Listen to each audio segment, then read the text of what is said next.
On September the 11th, 2001, terrorists hijacked 4 commercial airliners in an organized plan to murder thousands of people, destroy landmark American structures, and to try to break the will of the American people.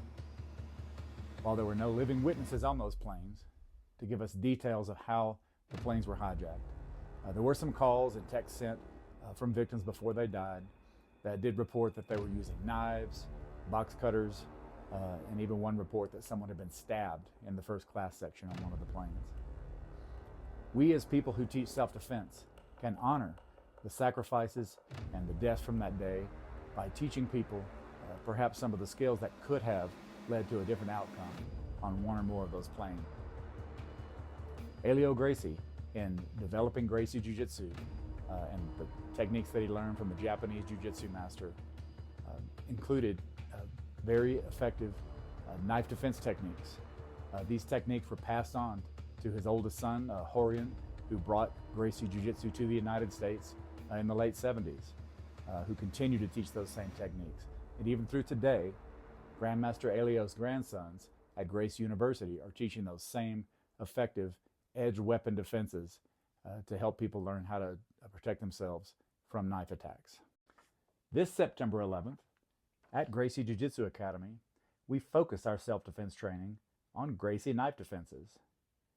In normal street self-defense, we encourage students to run or to give armed attackers what they demand, as there are extreme risks in trying to disarm armed assailants.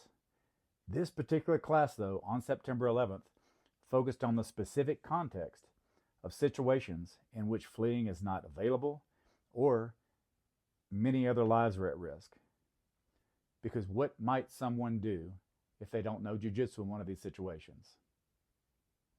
Possibly nothing. We also want to honor some other heroes who have already shown that unarmed Americans will fight armed attackers to save themselves and to save others. Even on September 11th, the 4th airplane, flight number 93, the flight had been delayed and the passengers on board had already known through their mobile devices about the Twin Towers and what had happened with at least some of the other planes. Some of the passengers organized. They stormed the cockpit. One flight attendant even boiled water to use as a weapon. These people died heroes. In August 2015, 3 Americans, Spencer Stone, Alex Scarlatos, and Anthony Sadler, disarmed and subdued a terrorist who opened fire on a French passenger train with an AK-47. Spencer Stone was in the U.S. Air Force and a student of Gracie Jiu Jitsu. It is reported that he choked out the gunman, rendering him unconscious. In April 2018, in Nashville, an assailant shot 4 patrons in a Waffle House with an AR-15.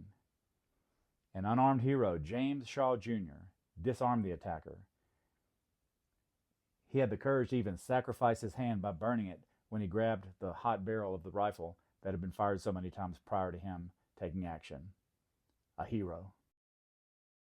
In November 2022, Colorado Springs, Colorado, a domestic terrorist armed with an AR-15 type rifle walked into a nightclub and shot 24 people, 5 of whom died. Several patrons attacked the shooter, disarmed him, and held him for police. Heroes. The way we can never forget 9/11 is to train, be prepared, and when something like this ever happens again, we'll have the confidence that comes from skills to take action to try to prevent mass casualties and any kind of future tragedy like September 11th, 2001.